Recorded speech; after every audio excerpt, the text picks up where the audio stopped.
Bismillahirrahmanirrahim. Assalamualaikum warahmatullahi wabarakatuh. Hamda wa syukralillah wa salatu wa salamu ala rasulillah wa la hawla wa la quwata illa billah, amma ba'du. Hadratal muhtaramin ingkang kula hormati para alim, para ustadz ustadzah, tokoh masyarakat, sesepuh lan bini sepuh, segenap pengurus dan jamaah Masjid Al-Hafidh yang semoga senantiasa dimuliakan Allah Subhanahu wa taala. Pada hari ini kita bersama telah memasuki lembaran hari yang ke-22 di bulan Rajab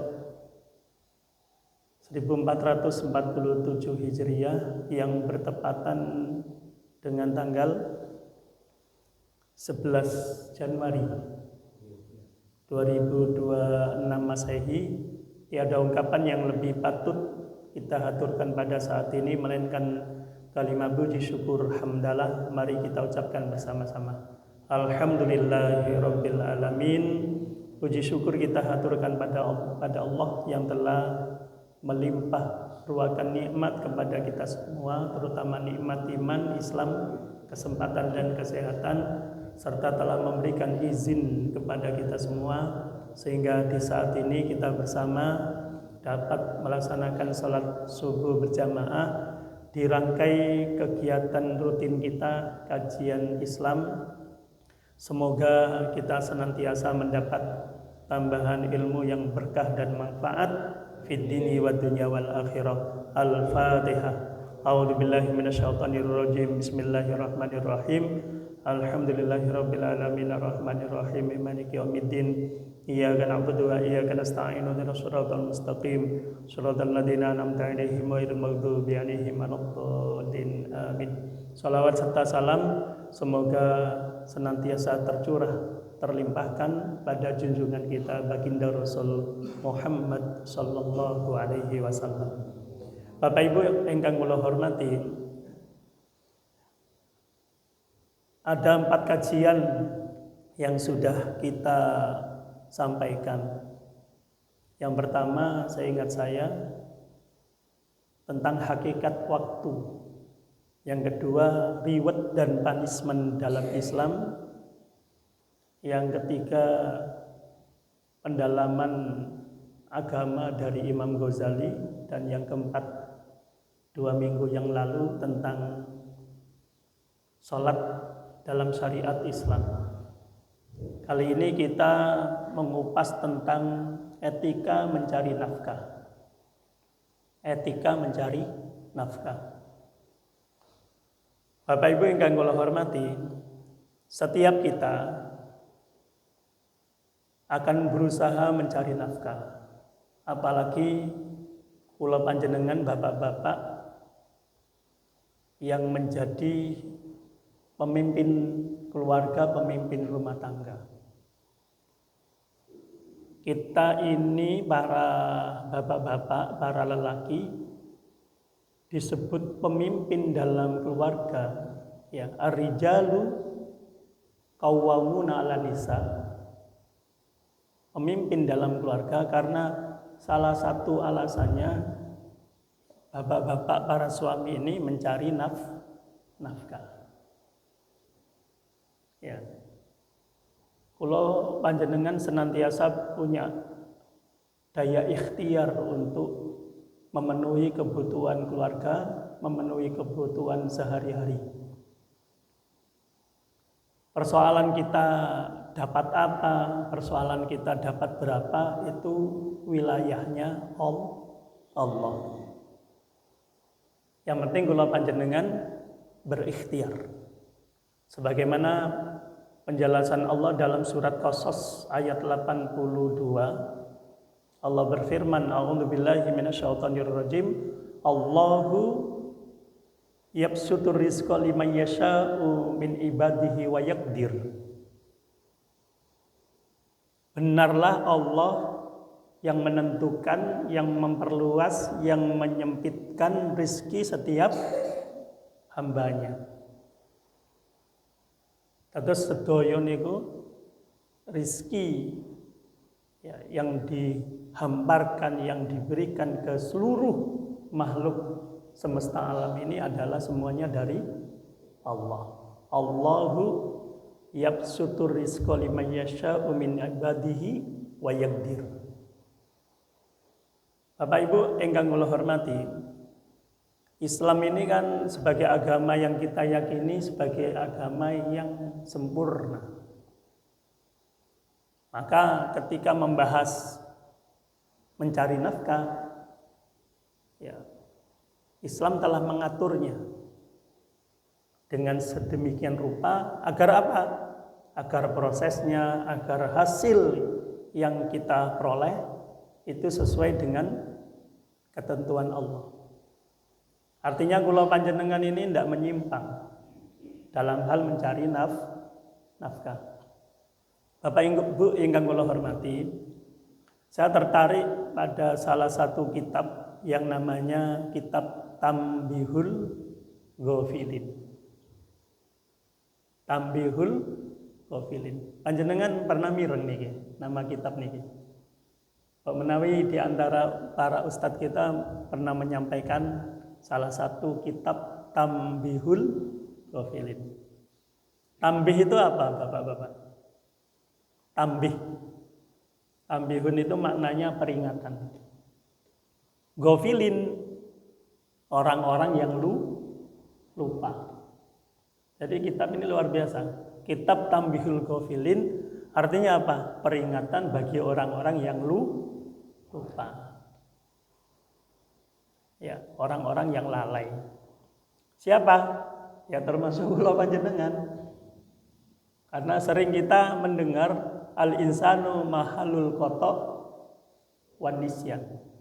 Kula panjenengan ini tempatnya salah dan lupa. Ya, salah dan lupa, apalagi usia faktor U. Di atas usia 50 tahun itu sudah istilahnya faktor U. Allahumma shalli ala Muhammad. Pengarang kitab Tanbihul Ghafilin itu namanya Syekh Abu Lais Samarqandi atau Samarkindi. Beliau menerangkan tentang masalah etika mencari nafkah. Ya, dalam kitab ini dijelaskan, man arada ayyakuna kasbuhu thayyiban fa alaihi ayyahfadha khamsata asya. Barang siapa yang ingin proses dan hasil mencari nafkah itu baik, maka dia harus menjaga 5 hal. 5 hal ya. Yang pertama, Allah yu'akhira syai'an min faraidillahi li ajlil kasbi wala yadkhulan naqsa fiha. Jangan sampai seseorang dalam mencari nafkah ya menunda-nunda, apalagi mengurangi kewajiban yang datangnya dari Allah. Pertama, Bapak Ibu ingkang kula hormati, kula panjenengan sedaya niki dicipta itu tema utamanya adalah untuk beribadah. Nggih napa mboten? Dicipta dalam rangka untuk mengabdi pada Allah. Tidak ada ceritanya kula panjenengan dicipta dalam rangka untuk mencari nafkah kemudian memperkaya diri. Ya. Allah menerangkan ini sebagaimana firman Allah yang sering kita dengar, ya. A'udzubillahi minasyaitonirrajim, wa ma khalaqtul jinna wal insa illa liya'budun. Tidak aku ciptakan jin dan manusia melainkan untuk menyembah, untuk mengabdi, untuk beribadah kepadaku. Ya, jadi tema sentralnya kula panjenengan dicipta itu dalam rangka menyembah, mengabdi, beribadah pada Allah. Dan tentang masalah bagaimana caranya mengabdi, beribadah dan menyembah Allah, sudah kita ikrarkan setiap kita membaca doa iftitah. Dan ini tersebut dalam surat Al-An'am 162. Allah berfirman, A'udzubillahi minasyaitonirrajim, Qul inna sholati wa nusuki wa mahyaya wa mamati lillahi rabbil alamin. Ini ikrar kita, Bapak Ibu. Kita berikrar setiap doa iftitah. Inna sholati wa nusuki wa mahyaya wa mamati lillah. Sesungguhnya sholatku, ibadahku, hidupku, matiku untuk siapa, Bu? Pak, lillah. Sesungguhnya sholatku, ibadahku, hidupku, matiku untuk Allah. Maka ketika kita sudah berikrar, ya, kepentingan Allah harus kita dahulukan. Undangan Allah itu harus kita dahulukan daripada undangan yang lainnya. Coba Pak Wid, ada cobaan ini. Diundang Allah pada waktu maghrib, diundang bupati pada jam yang sama. Biasanya bupati niku protokoler 1 jam sebelumnya sudah hadir.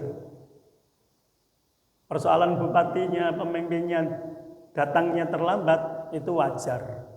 Indonesia ini soalnya. Indonesia itu jam molor. Ya, undangan dibuat untuk dilanggar. Undang-undang peraturan dibuat untuk dilanggar. Itu onen-onen zaman dulu, sekarang berubah.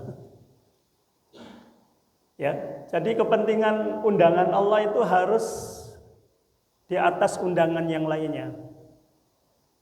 Apalagi ketika kula panjenengan membaca dalam surat Al-Jumu'ah ayat 11, ya. Allah berfirman, A'udzubillahi minasyaitonirrajim, ya ayyuhalladzina amanu idza nudiya lis-sholati mi yaumil jum'ah fas'au ila dzikrillahi wa darul bai' dzalikum khairul lakum in kuntum ta'lamun. Wahai orang-orang yang beriman, apabila sudah diundang oleh Allah untuk menunaikan sholat Jumat, fas'au, segeralah, fas'au ila dzikrillah, segeralah menuju Allah, segeralah menuju Masjid Al-Hafid. Wa darul bai', tinggalkan segala bentuk jual beli, tinggalkan segala bentuk transaksional, tinggalkan segala bentuk keperdataan, tinggalkan segala bentuk yang urusan duniawi. Dzalikum khairul lakum in kuntum ta'lamun. Yang demikian itu lebih baik bagimu jika kamu mengetahui. Maka dari dalil-dalil yang saya sampaikan ini, termasuk yang terakhir ini, Bapak Ibu yang saya hormati, bahwasanya ya tidak boleh ketika mencari nafkah berani mengulur-ngulur waktunya sholat, apalagi mengurangi kita sholat, tak boleh. Kalau ingin mencari memiliki proses dan hasil mencari nafkah halal, baik, berkah, maka kepentingan Allah harus kita dahulukan. Artinya undangan Allah. Di sini kita membangun yang pernah saya sampaikan, spiritual thinking. Ya, spiritual thinking. Spiritual thinking ini apa, Bapak Ibu? Apapun yang terlintas dalam pikiran, apapun yang terbetik dalam hati, apapun yang terucap dalam lisan, dan apapun yang kita lakukan semata-mata karena Allah. Ini spiritual thinking.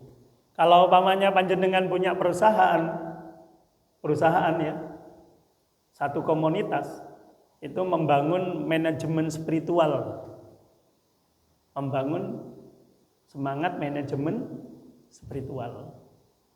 Gimana maksudnya itu? Ya, kita memanage perusahaan ini semuanya berlandaskan Allah dan Rasulnya. Kalau ada undangan Allah, maka semuanya tutup buku, semuanya tutup pekerjaan. Fas'au ila dzikrillah, segera menuju pada undangan Allah. Saya pernah membaca satu buku tentang satu pengusaha sukses di Indonesia yang namanya Mas Sulasmono. Panggilannya Mas Mono. Ya, Mas Mono. Beliau ini dari pedagang kecil yang kemudian menjadi pengusaha besar. Dari zero to hero. Ya. Kabarnya beliau punya banyak outlet, ya, warung sambal ayam geplak sambal korek. Ya, di mana-mana itu. Outletnya menyebar di Indonesia. Penghasilannya luar biasa beliau sebagai seorang yang sekarang pengusaha kaya raya. Itu ketika saat azan itu diperintahkan semua karyawannya di penjuru Indonesia itu untuk tutup. Semuanya tutup. Ketika Allah mengundang kita, semuanya tutup. Ya. Maka segera untuk menuju pada panggilan Allah. Ini luar biasa ini Bapak Ibu. Ya, harus kita terapkan pada diri kita bahwasanya kepentingan diri kita kepada Allah harus lebih kita utamakan di atas kepentingan apapun, karena kita dicipta dalam rangka mengabdi beribadah kepada Allah. Ini yang pertama. Yang kedua, la yu'di ahadam min khalqillahi li ajlil kasbi. Jangan sampai seseorang itu menyakiti orang lain karena alasan mencari nafkah. Jangan sampai menyakiti.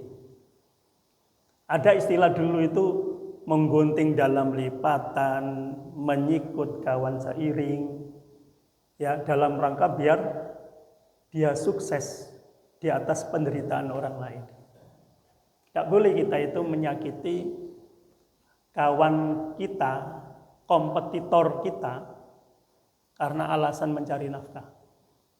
Bapak Ibu, panjenengan setuju enggak? Kalau saya sampaikan tidak pernah ada namanya rezeki itu salah alamat. Setuju enggak? Setuju enggak? Tidak ada namanya rezeki itu salah alamat. Kulo panjenengan dengan rumah dan segala perabatan termasuk rekening di bank kita, termasuk rekening koran, rekening listrik, dan rekening yang lainnya.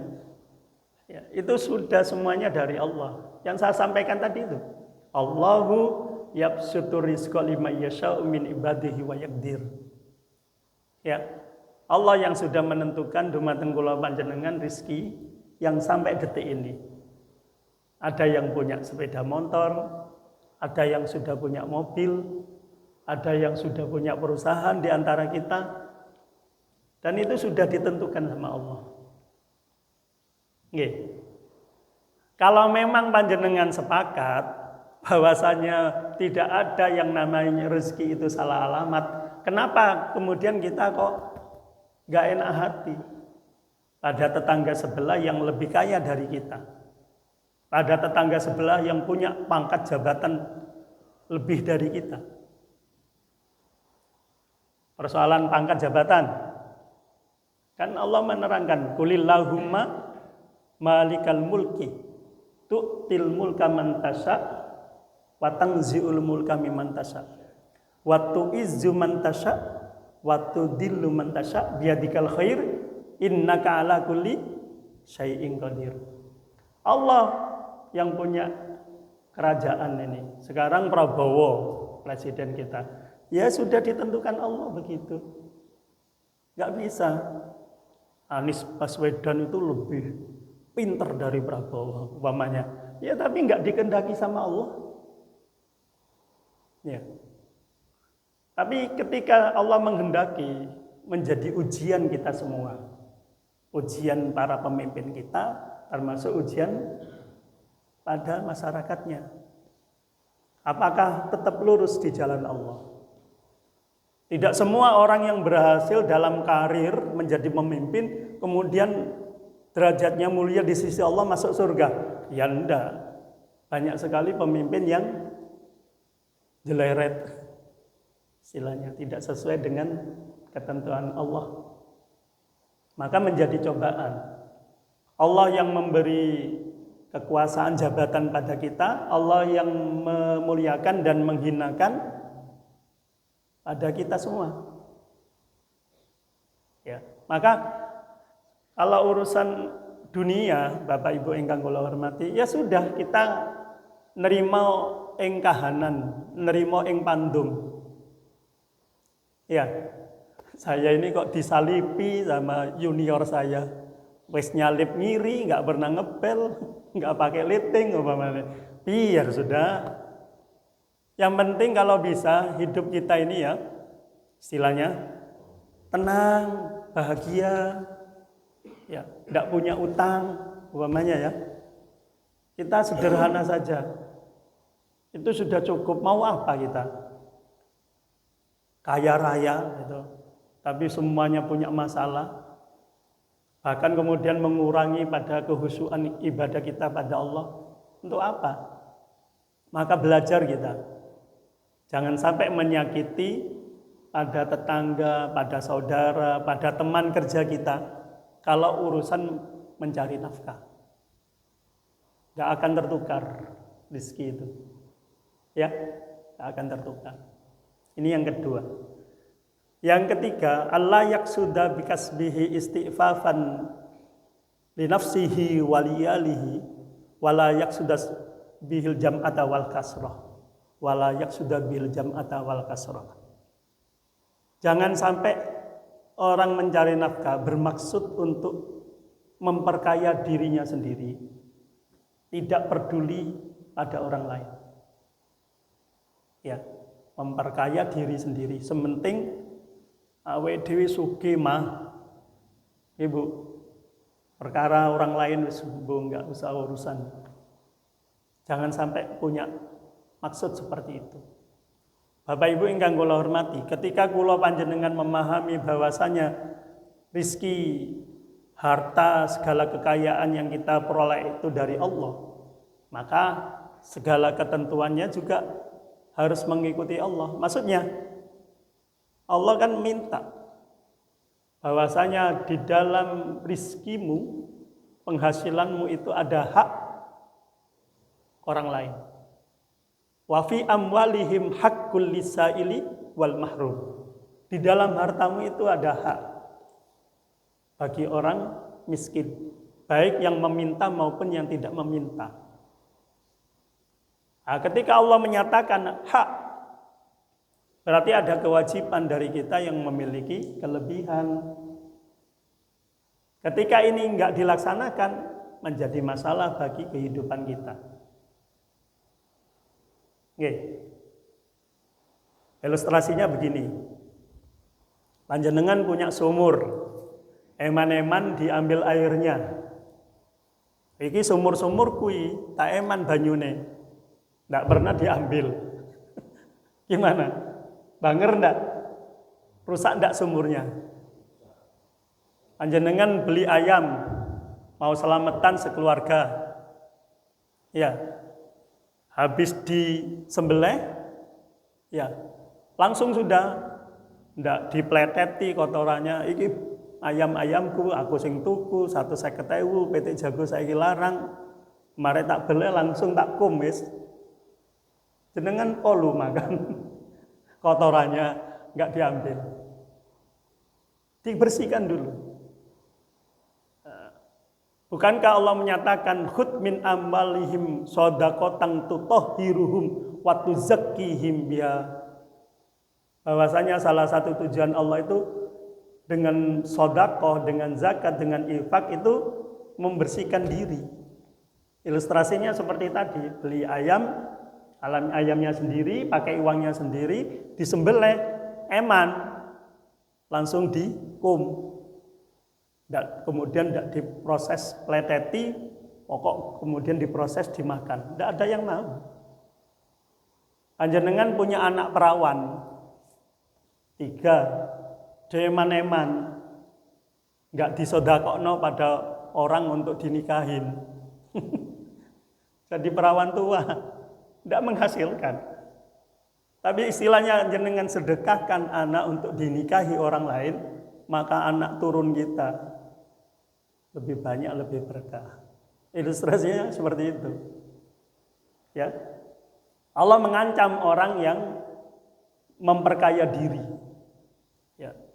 Sering panjenengan baca dalam surat Humazah, wailul likulli humazatil lumazah alladzi jama'a malau wa addada yahsabu anna malahu akhlada kalla la yumbadanna fil hutama. Ya, bermegah-megahan, termasuk al-takasur, memperbanyak harta, dan menyangka dengan harta itu akan mengekalkan dirinya. Apa kata Allah? Ya, layam, kemudian diancam dengan hutama, neraka hutama. Ya, menyangka dirinya dengan kaya itu, hitung keturunan nggih, Pak, istilahnya. Hitung turunan tidak akan miskin. Jenengan saksikan ya di sekitar kita. Banyak, Pak. Ya, saya punya dulu pernah ikut biro travel kulo ketika mengelola biro travel. Ikut setiap Ramadan beliau mesti mengumrohkan 10 saudaranya. Hebat amalannya. Tapi kenapa ya? Dicoba sama Allah, dari kaya sekarang nggak kaya. Kayaknya jatuh miskin. Kayaknya orang menyangka jenenge, aduh sudah uang keleleran istilahnya, Pak. Menyangka 7 turunan tidak akan miskin. Tapi kenyataannya belum 7 turunan sudah jatuh miskin. Banyak, Pak. Berapa banyak sih uang 1 miliar, 2 miliar, 1 triliun kalau tidak berkah?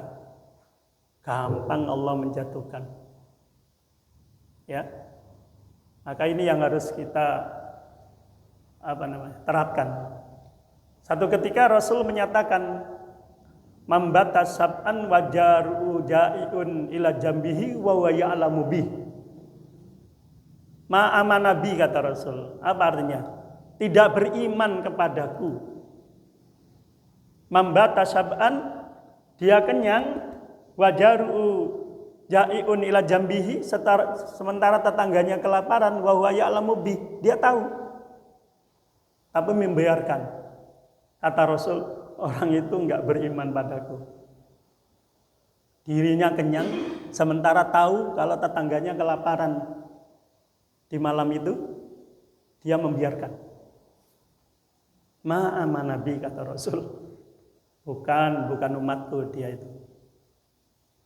Kalau Rasulullah emoh pada kita, Pak, kita jadi umatnya siapa? Ya.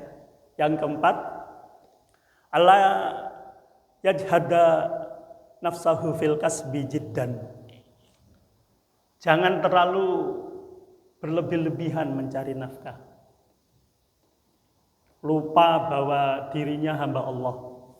Lupa kalau dirinya sebagai makhluk zon politiken. Orang yang nggak bisa hidup kecuali ada keterlibatan sosial masyarakat. Sekaya apapun sudah orang di Banyuwangi ini, Pak Wid yang banyak tahu orang kaya, ya, membutuhkan orang lain. Iya, Pak. Karena itu malam Jumat, Mbok Yo ya 1 minggu sekali diundang Jam'iyatul Tahlil wa Ta'lim, kumpul-kumpul. Itu kan membahagiakan, Pak. Isun hing iso full. Setiap malam Jumat diundang pengajian, maturi pun sibuk tidak bisa. Sehingga lupa dia punya tetangga. Kalau matur teng tetangga itu, ayo milu pengajian dah. Terus urunan untuk untuk kematian. Sampaikan aja kalau yang nggak mau ikut, besok kalau meninggal suruh ngurus dirinya sendiri. Memangnya siapa Pak yang ngurus jenazah kita, mayit kita? Mesti yang tahu lebih dulu tetangga kita daripada saudara kandung kita yang bahkan jauh di atas, di luar sana. Maka kita luar biasa ketika Allah dan Rasulnya itu bagaimana memuliakan para tetangga yang menjadi bagian dari hidup kita. Ya. Jangan terlalu berlebih-lebihan mencari nafkah. Nah, yang konsep yang enak bagaimana?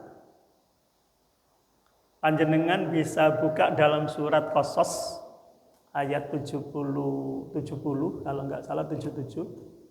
Allah memberi tuntunan pada kita. A'udzubillahi minasyaitonirrajim. Wabtagi fima ataqallahu darul akhirata walatan sanasibaka minad dunya. Wa ahsin kama ahsanallahu ilaika wala tabghil fasada fil ard innallaha la yuhibbul mufsidin. Ya, ini keren ini. Allah memberi tuntunan pada kita. Wabtagi fima ataqallahu darul akhirah. Kalau panjenengan ini cari keuntungan akhirat. Cari. Jangan kau lupakan kepentingan dirimu di dunia. Ini mana dulu Pak yang disebutkan Allah? Kula panjenengan disuruh Allah wabtagi fima ataqallahu darul akhirah. Jadi kula panjenengan ini dalam surat Qasas ini diperintahkan oleh Allah ngurusi akhirat dulu. Tapi jangan kau lupakan urusan dunia. Urusan akhirat kula panjenengan disuruh mencari semangat, sementara urusan dunia jangan kau lupakan. Kalimat ini lebih bagaimana? Kita harus mementingkan kepentingan akhirat daripada dunia. Mangan paharan le. Urusan akhirat tok. Oh, prinsipnya Pak, ketika kula panjenengan mendahulukan akhirat, maka dunia dicukupi sama Allah. Gimana Pak? Ketika kula panjenengan mendahulukan kepentingan akhirat, dunia akan dicukupi sama Allah. Kan itu. Salah satu ayat yang mendukung ini, ya, surat Qasas 77, ya, ada lagi surat Toha. Ketika Allah menyatakan wa'mur ahlaka bis-sholati wastabir 'alaiha la nas'aluka rizqa nahnu narzuquk wal aqibatu littaqwa. Coba ayat ini luar biasa. Allah menyatakan ayo sholat, ajak keluargamu untuk sholat, sabarlah kamu dalam masalah perintah sholat ini. Apa kata Allah? Nahnu narzuquk, aku yang memberi rizki. La nas'aluka rizqa, aku enggak meminta rizki padamu. Nahnu narzuquk, nahnu narzuquk, kami yang memberi rizki padamu. Kenapa Allah pakai nahnu? Kan pernah kita bahas ya. Berarti Allah melibatkan unsur lain. Kalau urusan Allah menyembah, Allah menyatakan ana, innani. Tapi urusan yang lain selain ibadah, Allah melibatkan pihak-pihak. Sehingga Allah menghormati dengan istilah nahnu, kami, narzuquk, yang memberi rizki padamu. Ya, jadi ketika kula panjenengan mendahulukan sholat, itu sudah poinnya luar biasa. Rizki yang akan istilahnya yang Allah jamin untuk diri kita. Allahumma sholli ala Muhammad. Terakhir, Bapak Ibu ingkang kula hormati, ala yara rizquhu minal kasbi wa yara rifqa minallah wal kasbu sababan. Jangan mengira rizki yang kita dapat, ya, itu hasil usaha kita. Jangan mengira jabatan, popularitas, kekayaan yang kita peroleh detik ini, jangan mengira semuanya dari saya. Saya banting tulang, saya yang dapat warisan. Wa yara rifqa minallah. Tapi menyangkalah bahwa semuanya itu dari Allah. Wal kasbu sababan. Karena namanya usaha itu hanya sebab. Hanya sebab. Kalau panjenengan di dunia ini ada hukum namanya kausalitas, betul? Ada sebab akibat. Tapi yang sesungguhnya adalah kun fayakun. Itu yang sesungguhnya. Allah mengajarkan memang sunnatullah, nature of law. Ya, kausalitas, hukum alam. Tapi di balik itu kun fayakun. Besok akan kita ketahui di dunia ini hukum kausalitas memang, tapi besok akan disampaikan oleh Allah. Kalau panjenengan akan diperlihatkan, semoga kalau panjenengan masuk surga, amin. Akan ditunjukkan kun fayakunnya Allah. Artinya apa? Tidak ada proses. Tidak ada proses. Artinya apa? Kita minta apa? Kun fayakun. Akan ada di hadapan kita. Hakikatnya sebenarnya seperti itu di dunia ini. Cuma ada hukum kausalitas. Ini saat 36 Allah menyatakan wa khuliqal insanu dhaifa. Kalau panjenengan sedaya ini dhaif, tidak ada kemampuan apapun. Maka agar kita punya kuasa, kita sandarkan kuasa kita kepada yang maha kuasa. Ya, kekayaan kita itu seberapa? Tidak ada apa-apanya. Maka semuanya sandarkan pada Allah yang maha segala maha. Ya, kita ini lemah. Katanya Sayyidina Ali, namanya manusia itu, ya, asalnya dari sperma, ujung-ujungnya jadi mayit, dan kemana-mana selalu membawa kotoran. Dalam perut kita ini ada kotoran. Hina kita ini, hina. Kalau nggak dimuliakan Allah, maka ketika orang merasa dirinya hebat, pasti hancur. Ya, merasa dirinya hebat, pasti hancur. Karena apa? Kehebatan itu hanya milik Allah, Al-Mutakabbir.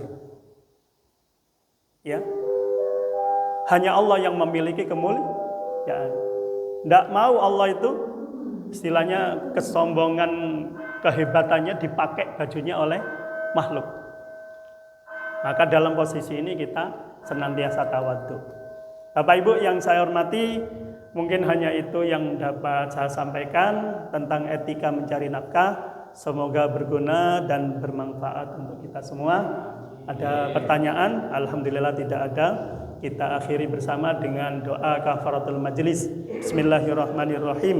Subhanakallahumma wa bihamdika asyhadu an la ilaha illa anta astaghfiruka wa atubu ilaik. Dari kami bila mana ada kekhilafan mohon maaf. Assalamualaikum warahmatullahi wabarakatuh.